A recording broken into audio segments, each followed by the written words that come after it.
All right, well, good afternoon, everybody. Now it is afternoon for everybody that's receiving this stream. It's Tom from Came to Believe Recovery coming at you with another live stream uh, to talk about our virtual retreat tomorrow and a couple other things.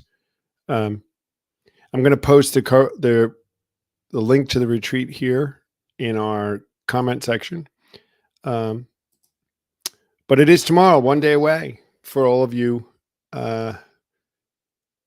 out there in the internet world. 3 days to freedom. And we're going to start tomorrow at 2 different times for time zone purposes, but taking you through the steps through the weekend, very much like the founders did it. In some cases, longer than they took. They took lots of history of people going through it in just an afternoon. And we take 3 days to take you through and launch you into a 3-step program that helps you grow for the rest of your life, 10, 11, and 12, the way it was supposed to be. This afternoon, guys, special guest I have on live, no more videos. I have a live guest. Melissa is joining me from Wales, and it's very important to say Wales, not England, because she's not from England. She's from Wales, but she can talk about that. I met Melissa on a virtual retreat. That's where we met. I have since met her in person. But one of her first experiences with Came to Believe was one of our very early virtual retreats. So I wanted to bring Melissa on to talk about all of our experiences with virtual and just everything that we've learned and what we're expecting. And also welcome Melissa from Wales. Hi, Melissa. Hi, Tom. It is true that we can't say you're from England, right? That is true. That is true. Wales is a whole other country. And recently, I don't know if you saw on Facebook, you probably wouldn't have seen it, but some guy from America was trying to say that Wales was like a state, and there was uproar over it. I'll find you the link and I'll send it to you. Well, I've learned, but I guess I understand that to us, I'm from New Jersey. I'm not from Wisconsin or from, let's say, Oklahoma. So, no, I'm not from Oklahoma. I'm from New Jersey, but it's the United States. Yeah, you're the United Kingdom, but you're from Wales. Mm-hmm. I'm Welsh. Yeah. You're Welsh. Yeah, I like that. That's Welsh. And the Welsh, and so the Scottish are the same way, right? They're Scottish. Yeah, and the Northern Ireland, they were the same too. Yeah, they don't want to be. So you guys out there in internet land, you just learned something today. Don't tell Melissa she's from England because she's Welsh. I like that. Now, can you speak Welsh? No. Oh. No, I don't. And I have no desire to learn either. No. But nobody speaks Welsh, really, right? It's like conversationally in life there.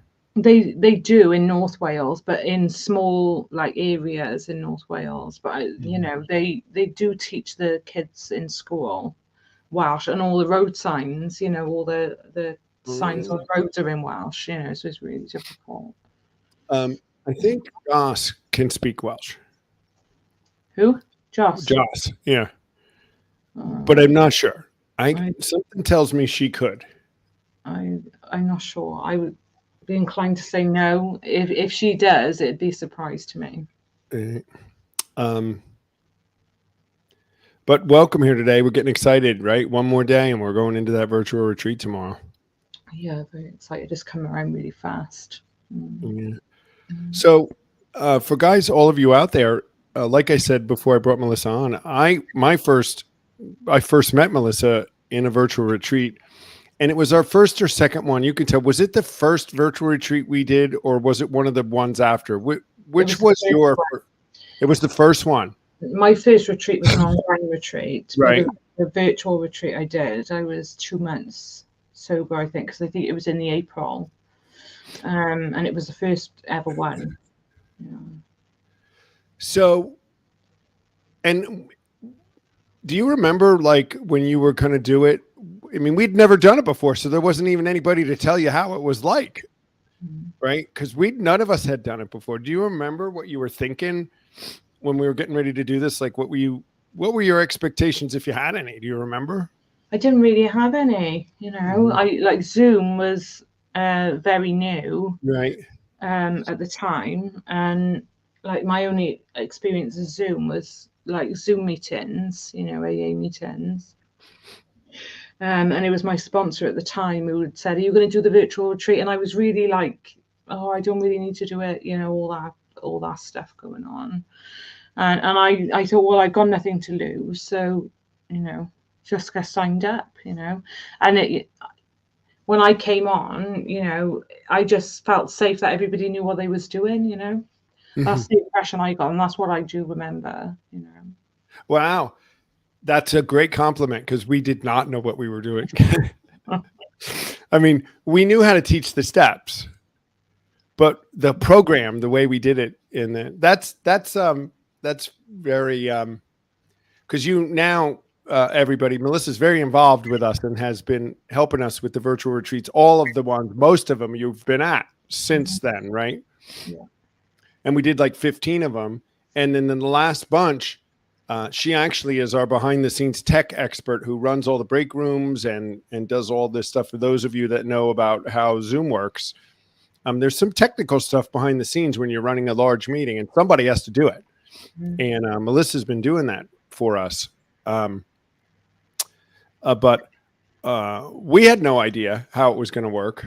And even today, I worry about tomorrow. But I mean, I guess that's good, they say, to be nervous about it, because it means you care.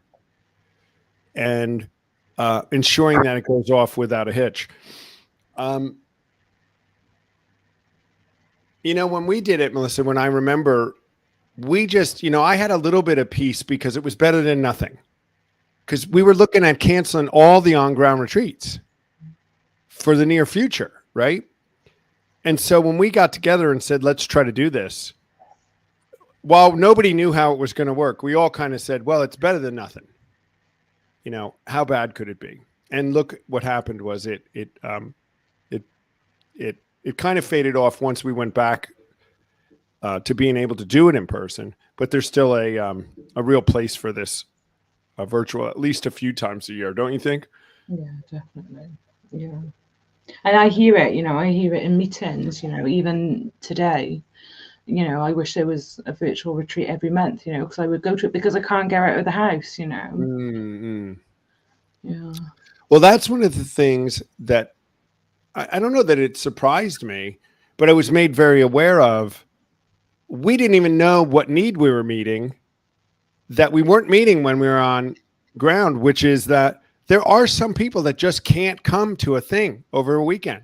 Mm-hmm. You know, their life circumstances say almost no chance would they ever be able to, but they could log on to a Zoom meeting. Mm-hmm. And all of a sudden, you know, as we heard people like telling us that, oh, we're so lucky, we're so happy. And we're like, oh, geez, we didn't even realize that. But all right, this is a good thing that we're doing. And then it was clear that we probably got to keep doing it. Yeah.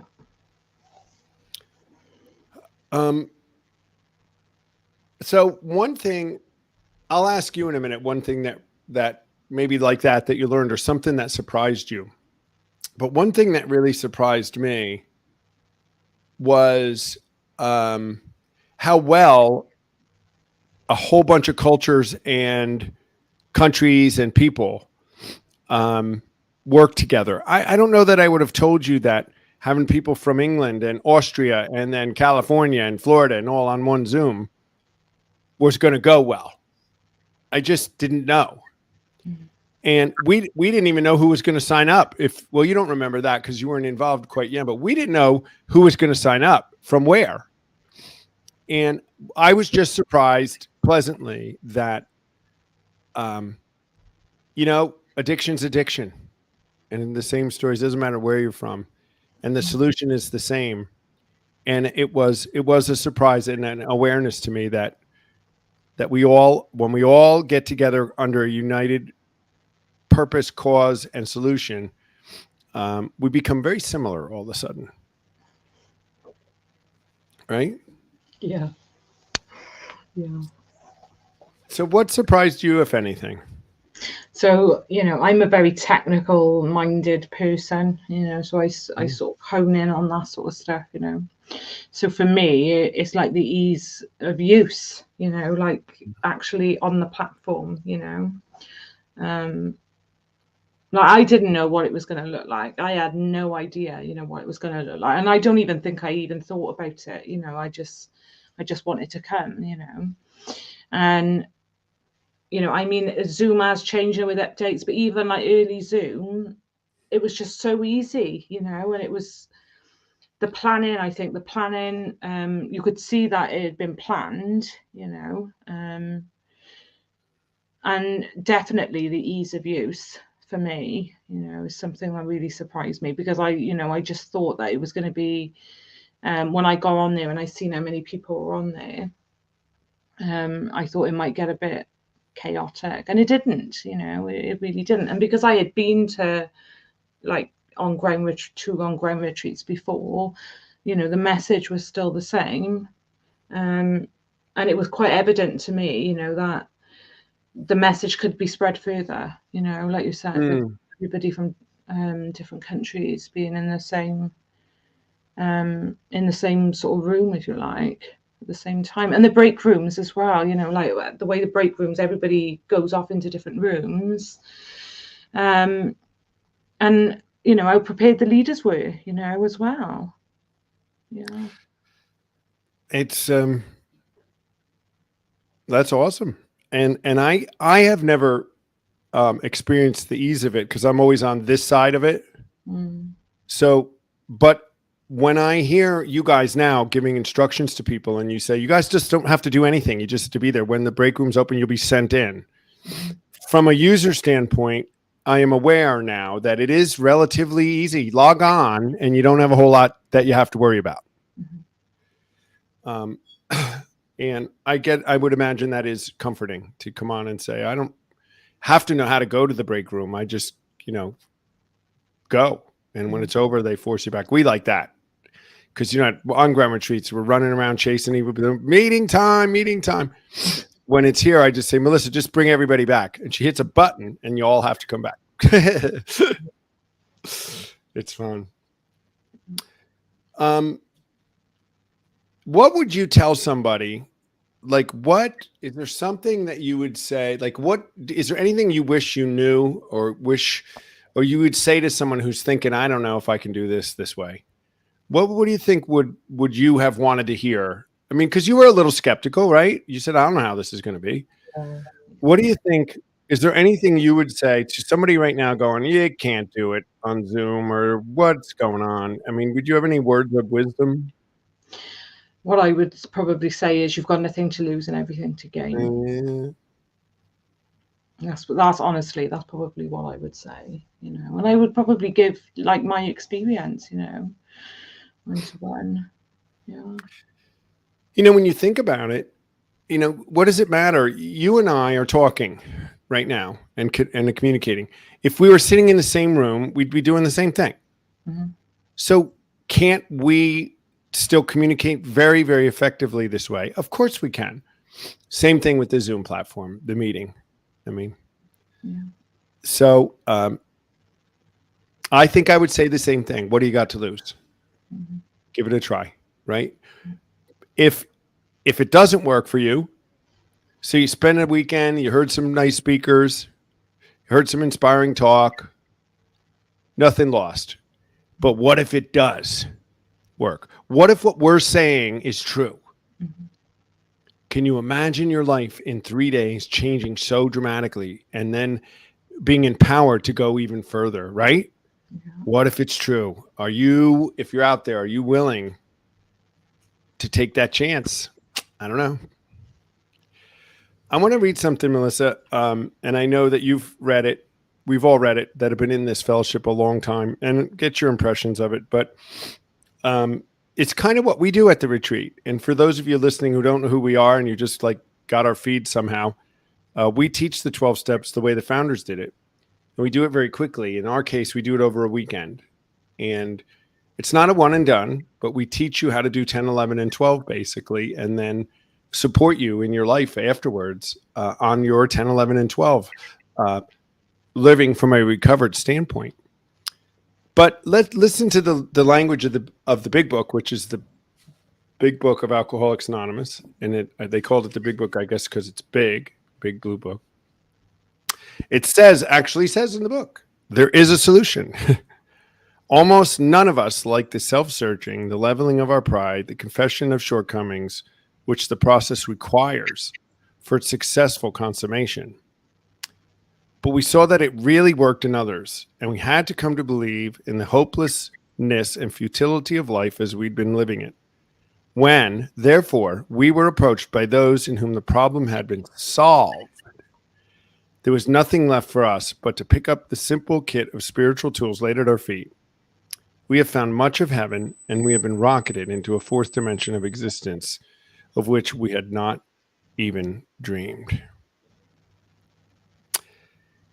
But that's so powerful, isn't it? Yeah.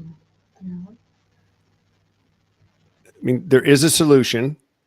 It says those who the problem had been solved. And I had that. I was approached by somebody who the problem was clearly solved by. And I picked up those tools.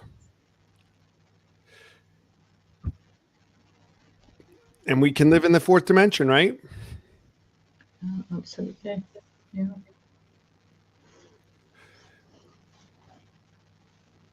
I could go on and read, but that is so powerful. So if you're out in our audience right now and you're wondering what I can do, how can I break my addiction? There is a solution. I just read it. Yeah, there's some stuff you got to do. But look at Melissa and I. We're standing here, we're smiling, and we're living good lives. It didn't hurt us any, right? So we'd love to see you at the retreat. You can click on the link here in the comment section, and that comment section does show up on the feed later that's posted on one of our pages that we're sharing to.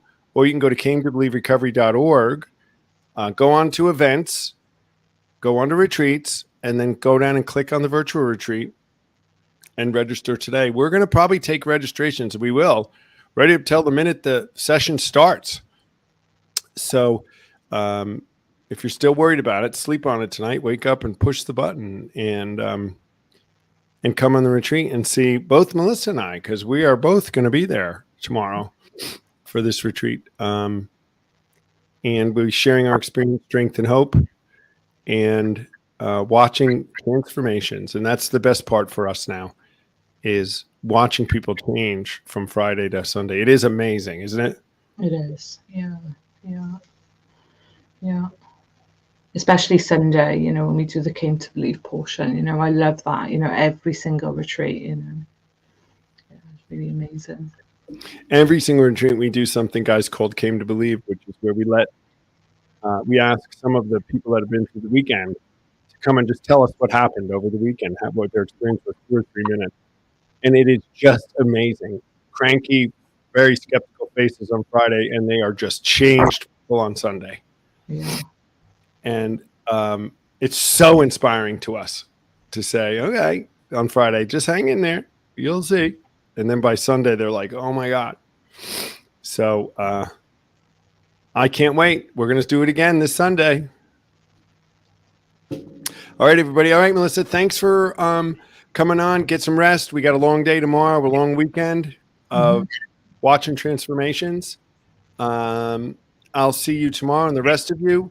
If we don't see you, we'll see you on Recovery Live for our normal broadcast tomorrow, 12 noon Eastern, 9 o'clock Pacific, 5 o'clock in the UK. We'll be on. Alicia's joining me and Cassie joining me. We're going to have a great discussion on change and how to deal with change tomorrow, and probably do a little pitch for the retreat. So we'll see you tomorrow on our regular version of Recovery Live. But for now, guys, everybody have a great afternoon or evening. Peace. Bye.